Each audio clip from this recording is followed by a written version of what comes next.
Le processus du Luanda n'aboutira pas à une paix dans l'Est à cause de la mauvaise foi qui caractérise le Rwanda. C'est ce que pense Stuart Moyindo, membre de la société civile de Goma. Il propose plutôt une réponse militaire pour construire une paix durable dans cette partie du pays.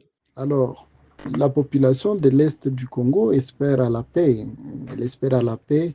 Au même moment, elle ne croit pas à l'aboutissement du processus de Luanda, en fait, à l'aboutissement, au fait que la paix vienne de ce processus de Luanda, du fait notamment de la mauvaise foi qui a toujours été affichée par le Rwanda. Pour nous, la meilleure façon d'aboutir à la paix, c'est de construire une réponse militaire qui soit à la hauteur du danger. C'est d'arriver à contraindre, à chasser tous les envahisseurs qui occupent notre pays.